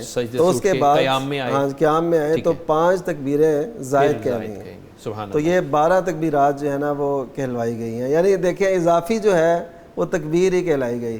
تو میں نے اس کا ایک جائزہ لیا ایک دفعہ کہ تقریباً روزانہ ہم جو سب سے زیادہ ایک کلمہ سنتے ہیں نا، یا ہمیں سنوایا جاتا ہے یا ہم نے اس کا جواب دینا ہوتا ہے، وہ کلمہ اللہ اکبر ہے۔ اور تقریباً نمازوں میں، اذان میں، یعنی ایک مسجد کی تکرار اس کی زیادہ ہے، ہاں، تو یہ 450 مرتبہ تقریباً ہم یہ کلمہ کہتے یا سنتے ہیں ایک دن میں۔ تو اب مجھے بتائیے کہ جو شخص ایک کلمے کو اتنی مرتبہ روزانہ کی بیس پہ سنے اور اس کے یقین میں یہ اللہ کی عظمت اور کبریائی پیدا نہ ہو تو پھر کیا بات ہے، وہ پھر اس کا مطلب ہے کوئی فائدہ نہیں اٹھا رہا ان حکمتوں سے جو شریعت نے جاری کی ہیں۔ اللہ اکبر، کیا کہنے۔ ڈاکٹر صاحب، ہم سنتے ہیں کہ نماز عید الفطر کے لیے جا رہے ہیں تو آپ پہلے کچھ کھا کے جائیں، اور عید الاضحیٰ کے لیے ہے کہ وہ آپ آ کے کھاتے ہیں، یہ اس سے کیا مراد ہے اور یہ کیا حکمت ہے؟ دیکھیں، اصل میں تو یہ ایک تو یہ سب سے پہلی حکمت تو یہ ہے کہ رسول اللہ صلی اللہ علیہ وسلم کا عمل تھا، صلی اللہ علیہ وسلم، اور بات تو یہی ختم ہو گئی۔ اللہ کے رسول صلی اللہ علیہ وسلم کی کسی سنت میں ہمیں یا ہماری عقل اور دانش کو کوئی حکمت دکھائی دے نہ دے، وہ بذات خود ایک حکمت ہے۔ سبحان اللہ، سبحان اللہ، اس کی آگے کیا توجیہ بیان کریں کہ رسول اللہ کی سنت ہے، اللہ کے رسول صلی اللہ علیہ وسلم، کیونکہ دین، اللہ نے جو دین سکھانے کے لیے اور جس کے وجود کو اور جس کے وجود سے نکلنے والی ہر بات کو دین قرار دیا، وہ شخصیت رسول اللہ صلی اللہ علیہ وسلم کی ہے۔ لہذا میں تو اس نظر سے اس کو دیکھ رہا ہوں، اس میں کیا حکمت ہے، کیا دانائی چھپی ہے، کیا فائدہ چھپا ہے، یہ میں تو اس پر بعد میں سوچوں گا۔ پہلے تو یہ ہے کہ رسول اللہ کی سنت ہے۔ پھر ظاہر ہے کہ ایک جو روٹین میں عام روٹین میں ہوتا ہے، اگر میں اس کو انسانی حوالے سے دیکھوں کہ آپ عام طور پر روزہ رکھ رہے ہیں تو آج عید الفطر ہے، لہذا آپ کچھ کھا کے ہی جائیں، یہ ایک بڑی حکمت ہے، کیونکہ آپ روزہ رکھ کے نہیں جا رہے، ٹھیک ہے. اور تو اس میں بھی بعض لوگوں نے کہا کہ روزہ نہیں ہے اصل میں. اس دن چونکہ سب سے محبوب عمل قربانی ہے، تو اللہ کے نبی صلی اللہ علیہ وسلم نے قربانی کے گوشت سے کھا کے اصل میں یہ ثابت کیا کہ سب سے محبوب کھانا بھی قربانی کے گوشت کو ہی کھا. لہذا آپ نے پسند نہیں کیا کہ اس روز میں گوشت کے علاوہ کسی اور چیز سے کھانا شروع کروں. لہذا یہ اللہ کی کبریائی کا اصل میں ایک درس ہے. ایک بریک لینا ہے، بریک کے بعد انشاءاللہ یہاں سے کنٹینیو کریں گے. ناظرین ایک چھوٹا سا وقفہ ہے اور آپ کی خدمت میں دوبارہ حاضر ہو رہے ہیں.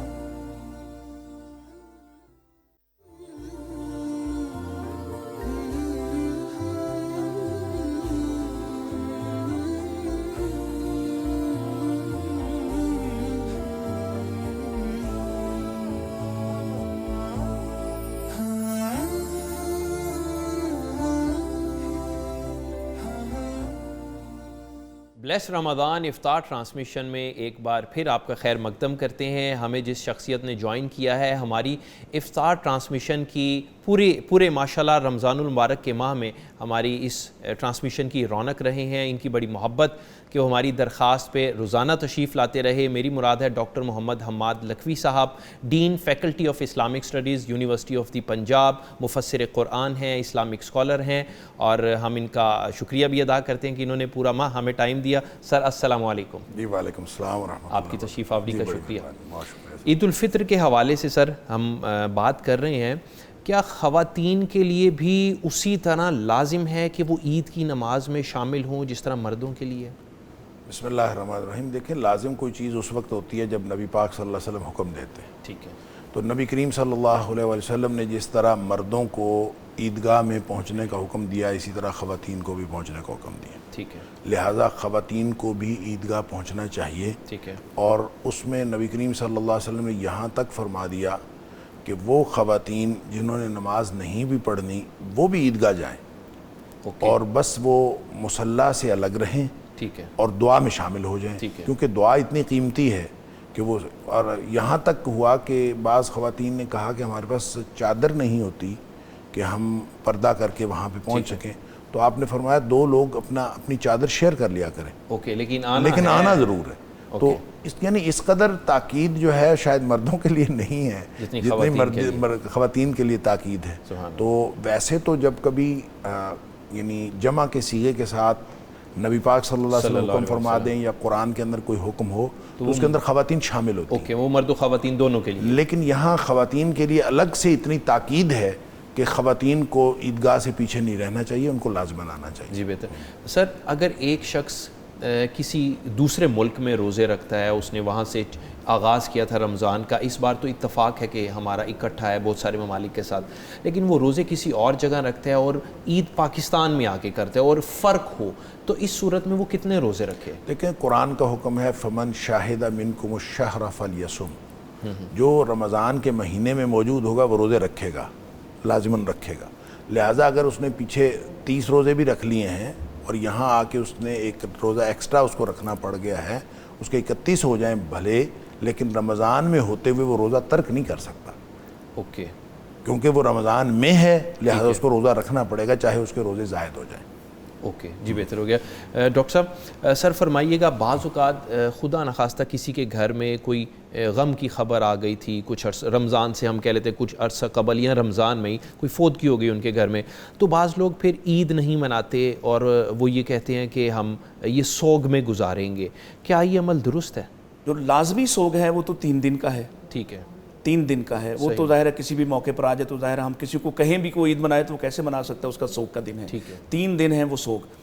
پھر جو بیوہ ہے اس کا سوگ 4 ماہ 10 دن کا ہے، وہ تو اس سوگ میں رہے گی. اس کے علاوہ باقی سارے لوگ جو ہیں وہ ظاہر ایک تو فطری بات ہے نا کہ اگر فرض کیا اللہ نہ کرے کسی کے گھر میں کوئی قریب میں فوت ہوا ہے، اسی رمضان میں فوت ہوا ہے یا ہفتہ 10 دن پہلے ہوا ہے، ایون بعض اوقات تو چند ماہ پہلے بھی فوت ہونے والا شخص جو ہے کسی کا والد فوت ہوا ہے، تو وہ باقی سارے معاملات تو عید کے جو معاملات ہیں وہ تو کرے گا، جیسے وہ عید کی نماز پڑھے گا، عید کے خطبے میں شامل ہوگا، وہ اس روز جو ہے وہ کوئی روزہ رکھنے کی کوشش نہ کر لے، تو باقی جو خوشی بنانا ہے وہ تو ظاہر ہے اس کی فطری ایک ضرورت بھی ہے۔ اگر وہ غم میں ہے تو وہ خوشی ظاہر ہے منا ہی نہیں سکے گا بیچارہ، وہ چاہے چند ماہ کا اسے اپنے باپ یاد آ رہا ہے۔ کپڑوں سے بھی احتیاط کرتے ہیں لوگ، وہ دیکھیں کوئی چیز بھی فرض نہیں ہے، ٹھیک ہے، جو لازم ہے وہ نماز میں شامل ہونا ہے، خطبہ میں شامل ہونا ہے، دعا میں شامل ہونا ہے، اور یہی عید منانا ہے۔ باقی وہ کتنا خوش ہو سکتا ہے کتنا نہیں، وہ تو اس کے ان حالات پہ ہے کہ اگر کسی کا والد یا کسی کا بھائی یا کسی کا کوئی عزیز فوت ہوا ہے تو ظاہر اگر آپ اس کو کہیں بھی کہ عید مناؤ تو وہ اس کے اندر سے جو بات نہیں اٹھے گی اور وہ جو اس کی کیفیت نہیں بن پائے گی، اس پر آپ اسے مجبور تو نہیں کر سکتے۔ جی بہتر۔ ڈاکٹر صاحب فرمائیے گا، نماز عید الفطر کا صحیح وقت کیا ہے، کس وقت پہ ادا کرنی چاہیے؟ ہم بعض جگہوں پہ دیکھتے ہیں وہاں بہت تاخیر کر دیتے ہیں، کافی زیادہ ٹائم بھی ہو جاتا ہے، اس کا اصل وقت کیا ہے؟ دیکھیں جو بنیادی طور پر تو جو اشراق کا وقت ہے نا، ٹھیک ہے، وہ اس کا وقت ہے، یعنی کہ طلوع ہونے کے بعد، اور اشراق کے وقت سے یعنی طلوع ہونے کے آپ 10 12 15 منٹ بعد کہہ لیں، تب سے پڑھ سکتے ہیں، وہاں اس وقت آپ نماز پڑھ سکتے ہیں، ٹھیک ہے، اور اس وقت سے لے کر اس کا زوال تک اس کا ٹائم ہے، اور اس کے درمیان آپ جس وقت بھی پڑھ لیں نماز ہو جائے گی۔ سبحان اللہ۔ تو وہ اگر کوئی لوگ تاخیر سے پڑھ رہے ہیں تو چلو کوئی رہ گیا تو وہ اس میں شامل ہو سکتے ہیں، تاخیر تقدیم میں اس میں کوئی حرج نہیں ہے، وہ نماز کے اوقات میں سے ہے، عید کی نماز کے اوقات۔ اچھا یہاں ایک بات شاید پہلے ہو چکی ہو، مجھے علم نہیں ہے، عید کی تکبیرات کے حوالے سے اگر پہلے ہو گئی ہے تو میں دوہرا دیتا ہوں اس کو۔ اصل بات یہ ہے کہ لوگوں کے ذہنوں میں عید کی تکبیرات میں وہی ہوتا ہے جیسے عید الاضحیٰ کے موقع پر ہم تکبیرات کہتے ہیں تو شاید عید الفطر میں بھی تکبیرات کہتے ہیں، ٹھیک ہے، اور بہت سارے لوگ جو ہیں عیدگاہ کے اندر اسی طرح سے تکبیرات کہہ رہے ہوتے ہیں جس طرح سے تکبیرات جو ہیں وہ عید الاضحیٰ کے کہتے ہیں، ٹھیک ہے۔ اصل بات یہ ہے کہ یہ عیدگاہ تک ہیں، یہ تکبیرات چاند نظر آنے سے لے کر عیدگاہ تک ہیں، اوکے، اور میکسیمم اس کی لیمٹ جو ہے وہ عید کی نماز ہے۔ اوکے، جب آپ نے عید کی نماز پڑھ لی تو عید الفطر کی تکبیرات کا وقت ختم ہو گیا، اوکے، یعنی چاند نظر آنے سے لے کر، ٹھیک ہے، یا چاند نظر آنے سے لے کر عید الفطر کی نماز پڑھنے تک، اور اس کے بعد اس کی تکبیرات کا وقت نہیں ہے، ٹھیک ہے، یعنی اس کے بعد آپ تکبیرات پڑھتے رہیں اور اسی طرح سے جیسے عید الاضحیٰ کے موقع پر پڑھتے ہیں، وہ تکبیرات ان کے اوقات اور ہیں، صحیح، اور عید الفطر پہ صرف اتنا وقت ہے، چاند نظر آیا آپ تکبیرات شروع کر دیں، اور نماز پڑھنے تک تکبیرات آپ جاری رکھ سکتے ہیں، بلکہ جاری رکھنی چاہیے، اور رستے میں جاتے ہوئے بھی آپ تکبیرات پڑھیں، وہاں جا کے پہنچ کے بھی، لیکن جو ہی آپ نے نماز پڑھ لی، نماز پڑھنے کے بعد تکبیرات جو ہے وہ ختم ہو گئی۔ یکم شوال ہماری عید الفطر ہوگی تو فرض نماز ظہر عصر ادا کرتے ہیں، تو اس کے بعد اس نماز کے مکمل ہونے پہ جو تکبیرات بلند کرنی ہے یہ اس موقع پر نہ کریں؟ نہیں، عید الاضحیٰ وہ عید الاضحیٰ کے ساتھ اٹیچڈ ہیں، عید الفطر میں یہ اس طرح کی کوئی تکبیرات نہیں ہے، صرف میں نے عرض کیا چاند نظر آنے سے لے کر عید کی نماز پڑھنے تک، اس کے علاوہ اس عید الفطر کی جو ایکسٹرا تکبیرات ہے اس کا کوئی اور وقت نہیں۔ ٹھیک ہے سر، اسلام کے بارے میں مسلمان ویسے تو تکبیرات آپ جب مرضی کہہ لیں، اس پہ وہ تو اللہ کی بڑائی بلند کرنا ہے، وہ تو کرنی چاہیے۔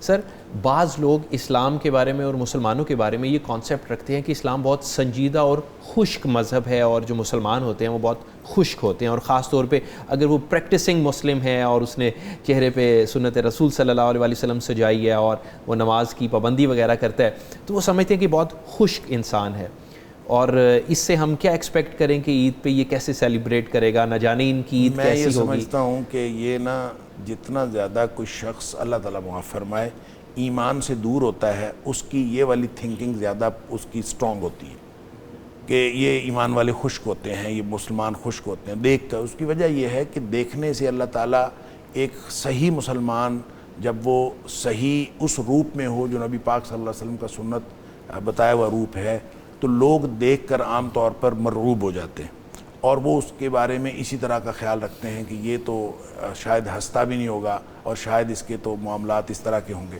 تو یہ مرعوبیت جو ہے نا، یہ اصل میں کافروں کے لیے ہے۔ سنلقی فی قلوب الذین کفروا الرعب، اللہ تعالیٰ فرماتا ہے کہ ان قریب ہم کافروں کے دلوں میں رعب ڈال دیں گے۔ تو رعب تو دہشت تو ہے کافروں کے لیے۔ جتنا زیادہ کوئی شخص ایمان کے قریب آتا جاتا ہے، ان کو ایمان والوں کی یہ والی مروبیت ختم ہو جاتی ہے، ان کو قربت محسوس ہوتی ہے، ان کو ایسی کوئی یبوست یا کوئی ایسی ان کو اندر ایسی خشکی محسوس نہیں ہوتی۔ اگر آپ جتنا قریب ہوں گے اتنا آپ کو یہ سمجھ آئے گی کہ جتنا زیادہ زندگی سے قریب خوشگواری ان لوگوں کے اندر ہوتی ہے، اتنی خوشگواری کسی کے اندر نہیں ہوتی۔ دوسرے لوگ جتنی بھی خوشگواری پیدا کرتے ہیں وہ ساری کی ساری بناوٹی ہوتی ہے۔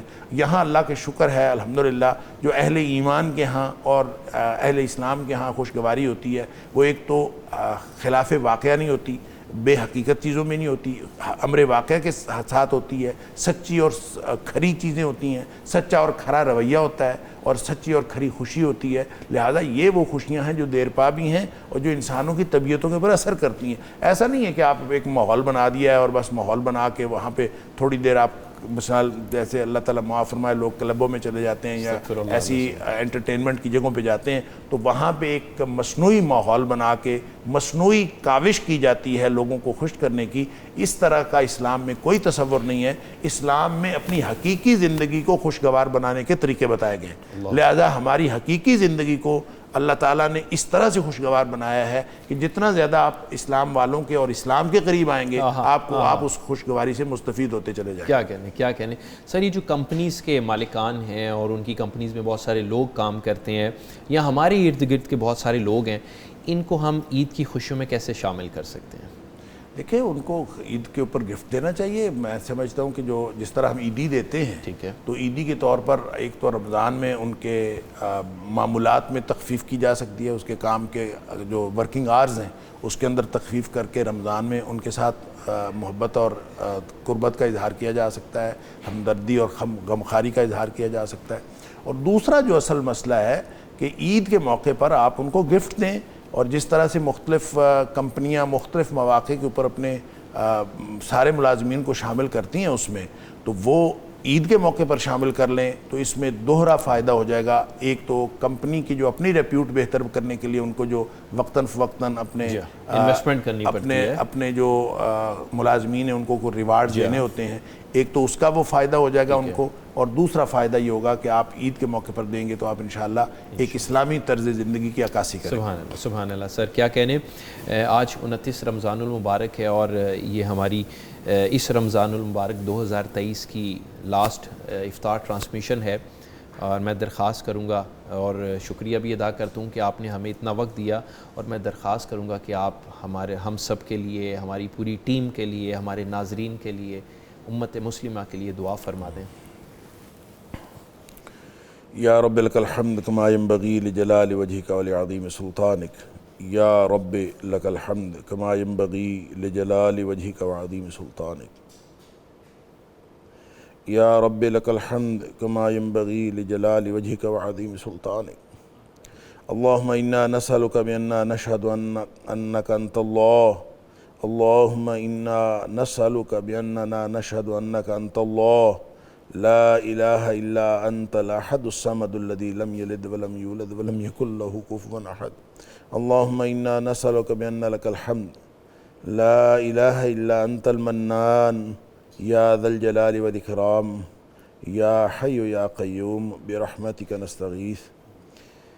اللہم صل علی محمد وعلی آل محمد کما صلیت علی ابراہیم وعلی آل ابراہیم انک حمید مجید۔ اللہم بارک علی محمد وعلی آل محمد کما بارکت علی ابراہیم وعلی آل ابراہیم انک حمید مجید۔ ربنا آتنا فی الدنیا حسنة وفی الآخرة حسنة وقنا عذاب النار۔ ربنا آتنا فی الدنیا حسنة وفی الآخرة حسنة وقنا عذاب النار۔ اللہم انک عفو تحب العفو فاعف عنا۔ اللہم انک عفو کریم، اللہم انک عفو کریم تحب العفو فاعف عنا۔ اللہم احسن عاقبتنا فی الامور کلها، اللہم احسن عاقبتنا فی الامور کلها واجرنا من خزی الدنیا وعذاب الآخرہ، اللہم اجرنا من خزی الدنیا وعذاب الآخرہ۔ اللہم رحمتک نرجو فلا تکلنا الى انفسنا طرفة عین، واصلح لنا شاننا كله لا إله إلا أنت ولا إله غيرك یا حی یا قیوم برحمتک نستغیث اللہم انا نعوذ بک من زوال نعمتک وتحول عافیتک وفجاءت نقمتک وجمیع سخطک اللہم انا نعوذ بک من جہد البلاء ودرک الشقاء وسوء القضاء وشماتة الاعداء اللہم انا نعوذ بک من شرورہم اللہم انا نجعلک فی نحورہم ونعوذ بک من شرورہم اللہم اکفناہم بما شئت وکیف شئت واصرف عنا کیدہم وشرہم اللہم اصرف عنا کیدہم وشرہم اللہم انا نعوذ بک من الہم والحزن ونعوذ بک من العجز والکسل ونعوذ بک من البخل والجبن ونعوذ بک من غلبۃ الدین وقہر الرجال اللہم اکفنا بحلالک عن حرامک واغننا بفضلک عمن سواک اللہم اغننا بفضلک عمن سواک اللہم مالک الملک تعطی الملک من تشاء وتنزع الملک ممن تشاء وتعز من تشاء وتذل من تشاء بیدک الخیر انک علی کل شیء قدیر رحمن الدنیا والآخرہ رحمن الدنیا والآخرہ رحمن الدنیا والآخرہ تعطیہما من تشاء وتمنع منہما من تشاء ارحمنا رحمتا تغننا بها الرحمة من سواک ارحمنا رحمتا تغننا بها الرحمة من سواک اللہم اصلح لنا دیننا الذي هو عصمة امرنا اللہم اصلح لنا دیننا الذي هو عصمة امرنا واصلح لنا دنیانا التي فيها معاشنا واصلح لنا آخرتنا التي فيها معادنا واجعل الحياة زيادة لنا في كل خير اللہم اجعل الحیاة زیادة لنا فی کل خیر اللہم اجعل الحیاة زیادة لنا فی کل خیر واجعل الموت راحة لنا من کل شر اللہم اجعل الموت راحة لنا من کل شر اللہم طہر قلوبنا من النفاق وأعمالنا من الرياء اللہم طہر قلوبنا من النفاق وأعمالنا من الرياء وألسنتنا من الكذب وأعيننا من الخيانة فإنك تعلم خائنة الأعين وما تخفي الصدور اللهم ألهمنا رشدنا وأعذنا من شرور أنفسنا اللهم ألهمنا رشدنا وأعذنا من شرور أنفسنا اللهم اجعل سريرتنا خيرا من علانيتنا واجعل علانيتنا صالحا اللهم اجعل سريرتنا خيرا من علانيتنا واجعل علانيتنا صالحا لا إله إلا الله الحليم الكريم سبحان الله رب العرش العظيم والحمد لله رب العالمين نسألك موجبات رحمتك وعزائم مغفرتك والغنيمة من كل بر والسلامة من كل إثم اللهم لا تدع لنا ذنبا إلا غفرته ولا هما إلا فرجته اللهم لا تدع لنا ذنبا إلا غفرته ولا هما إلا فرجته ولا عيبا إلا سترته ولا دينا إلا قضيته ولا مريضا إلا شفيته ولا مبتلى إلا عافيته ولا حاجة من حوائج الدنيا والآخرة هي لك رضا ولنا فيها صلاح إلا قضيتها يا أرحم الراحمين يا أرحم الراحمين يا أرحم الراحمين اللهم اشف مرضانا ومرضى المسلمين أذهب البأس رب الناس واشف أنت الشافي اللهم اشف كل مرضانا شفاء كاملا عاجلا اللهم اشفنا كلنا شفاء كاملا عاجلا اللهم اشف أنت الشافي لا شفاء إلا شفاؤك شفاء لا يغادر سقما رب ارحمهما كما ربيانا صغيرا رب ارحمهما كما ربياني صغيرا ربنا هب لنا من أزواجنا وذرياتنا قرة أعين واجعلنا للمتقين إماما اللهم إنك عفو كريم تحب العفو فاعف عنا اللهم اغفر لنا ذنوبنا كله دقه وجله وأوله وآخره وعلانيته وسره اللہ تو ہمارے گناہ معاف کر دے اللہ تو معاف کرنے والا ہے معافی کو پسند کرتا ہے اللہ ہم سب ہاتھ پھیلائے تجھ سے معافی کے طلبگار ہیں تو ہم سب کے سارے گناہ معاف کر دے، اگلے پچھلے گناہ معاف کر دے، علانیہ پوشیدہ گناہ معاف کر دے، چھوٹے بڑے گناہ معاف کر دے، انفرادی اجتماعی گناہ معاف فرما دے، اللہ ملت اسلامیہ کے گناہوں کو معاف فرما دے، اللہ ہمارے اہل خانہ کو معاف فرما دے، اللہ ہمارے رشتہ داروں کو معاف کر دے، ہمارے دوست احباب کی مغفرت فرما دے، اللہ ہماری اولادوں کو معاف کر دے، اللہ ہماری آنے والی نسلوں کو معاف فرما دے، ہماری اگلی پچھلی نسلوں کو معاف فرما دے، اللہ ہمارے آباء و اجداد کی مغفرت فرما دے، اللہ ہمارے آباء و اجداد کی مغفرت فرما دے، اللہ تمام مرحومین کی مغفرت فرما دے، اللہ تمام مرحومین کی مغفرت فرما دے، اللہ ہماری بقیہ زندگی اپنی رضا اور اپنی پسند کے مطابق بنا لے، اللہ ہماری بقیہ زندگی اپنی رضا اور اپنی پسند کے مطابق بنا لے، اللہ ہم سے اپنی نافرمانی کی توفیقی چھین لے، اللہ ہم تیری نافرمانی کی زندگی نہیں گزارنا چاہتے، اللہ تو ہمیں اپنی فرما برداری کی زندگی گزارنے کی توفیق عطا فرما، اللہ ہمیں اور ہماری اولادوں کو، ہماری قیامت تک آنے والی نسلوں کو اپنے دین کا سچا خادم بنا دے، اللہ جتنے بھی بے اولاد ہیں ان کو نیک اولاد نرینہ عطا فرما، جتنے بھی صاحب اولاد ہیں ان کو اولاد کی طرف سے ہر قسم کی پریشانی دور فرما، اللہ ہماری اولادوں کی اصلاح فرما دے، اللہ ہماری اولادوں کو نیک کر دے، اللہ ہماری اولادوں کی حفاظت فرما، اللہ ہمیں اور ہماری اولادوں کو، ہماری قیامت تک آنے والی نسلوں کو متقین کا امام بنا دے، اللہ تمام پریشان حال لوگوں کی پریشانیاں دور فرما، بیماروں کو شفا عطا فرما دے، مغروضوں کو قرض سے نجات عطا فرما دے، مشکوک روزی اور رزق حرام سے بچا لے، رزق حلال وافر عطا فرما دے، اللہ دنیا آخرت کی ہر طرح کی محتاجیاں دور فرما دے، دنیا آخرت کی ہر طرح کی خوشحالیاں عطا فرما دے، اللہ دنیا آخرت کی ہر طرح کی رسوائیوں سے بچا لے، اللہ دنیا آخرت کی ہر طرح کی عزتیں عطا فرما، اللہ پوری دنیا میں مظلوم مسلمانوں کی مدد فرما، بلاد اسلامیہ کی حفاظت فرما، ملک پاکستان کی حفاظت فرما، اسلام اور مسلمانوں کے دشمنوں کو نیست و نابود فرما، اللہ ہماری دنیا بھی بہترین کر دے، اللہ ہماری آخرت بھی بہترین کر دے، اللہ ہماری دنیا بھی بہترین کر دے، اللہ ہماری آخرت بھی بہترین کر دے، اللہ ہم سب کو جنت الفردوس کے اندر اکٹھا فرما دے، اللہ ہم سب کو جنت الفردوس کے اندر اپنے حبیب صلی اللہ علیہ وآلہ وسلم کا ساتھ نصیب فرما دے، اللہم وفقنا لما تحب وترضى، اللہم وفقنا لما تحب وترضى، ربنا تقبل منا انك انت السميع العليم وتب علينا انك انت التواب الرحيم، وصلى الله تعالى على خير خلقه محمد وآله وصحبه اجمعين، آمين آمين برحمتك يا رب۔ اللہم آمین۔ ڈاکٹر محمد امان لکھوی صاحب، سر آپ کا اسپیشل اس لیے بھی شکریہ کہ آج 29 رمضان المبارک ہے اور آپ نے پورا ماہ ہمارے ناظرین سے محبت کا اظہار کرتے ہوئے اور اللہ کی رضا کے حصول کے لیے یقیناً اتنی ٹف شیڈول میں سے بھی وقت نکالا۔ اللہ کریم آپ کا آنا اور ہم سب کی رہنمائی کرنا قبول فرمائے، آپ کو دنیا اور آخرت کی بہترین جزا عطا فرمائے۔ پیغام ٹی وی کی پوری ٹیم کی جانب سے میں آپ کا بہت شکریہ ادا کرتا ہوں، جزاک اللہ۔ ڈاکٹر مطیع اللہ باجوہ صاحب، آپ کا بہت شکریہ، آپ تشریف لائے، اللہ آپ کو سلامتی دے اور تمام شیوخ سے اللہ خیر و برکت کے اور بھلائیوں کے کام لیتا رہے اور اللہ ہماری زندگیوں کو اپنے کاموں کے لیے خاص کر لے۔ ناظرین، اب تک کی ٹرانسمیشن کا وقت ختم ہوا چاہتا ہے۔